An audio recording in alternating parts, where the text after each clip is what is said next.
Hey, awesome seeing you again. Penny here, and I just like to say, if you reached this video, consider yourself keen on Photoshop and digital art already. To take you to the next level, today we are going to discuss each command under the toolbox. If you're not using Photoshop, don't worry. All the functions in Photoshop are the same as other digital art software, so you're good. Okay, let's talk about the toolbox. On the left side of your workspace, you can see a long line of different icons. Those are your tools, and the whole shelf that has it is called, you guessed it, the toolbox. What do these buttons do? That's what I'm here for. First in line is the Move tool. The shortcut for this is the V key for both Windows and Mac. What this does is move your selection or layer, which is pretty handy when creating a good composition in your output. Next to that is the Rectangular Mark tool.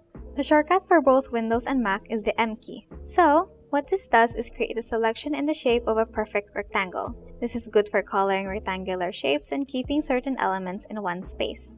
Then we have the Lasso tool. The shortcut for this is the L key for both Windows and Mac. It's quite similar to the Rectangular Mark tool, only that this allows freehand selections.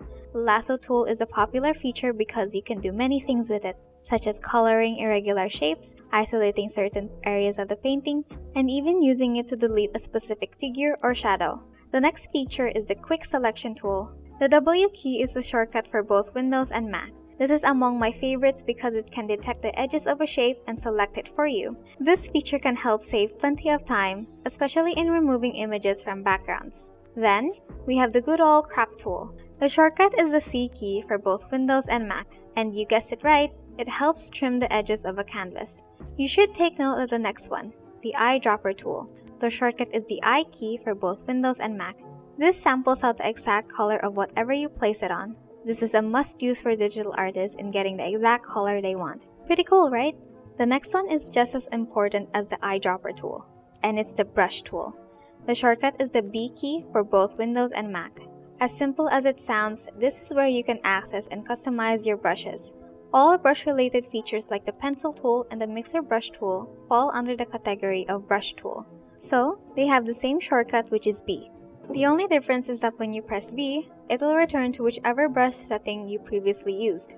And here, we have the Clone stamp. That's the S key for both Windows and Mac. This is a really cool tool because you can paint the same exact pixel on another area by using it.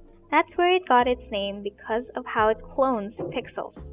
This one is called the History Brush tool. It's like your eraser, but it does the opposite. Its shortcut for both Windows and Mac is the Y key, and it restores parts of an image to its earlier state just in case you want to go back. It's one of the newer features of Photoshop, and trust me, it does wonders if you're as indecisive as I am.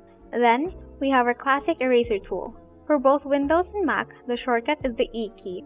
We probably know what this one is for.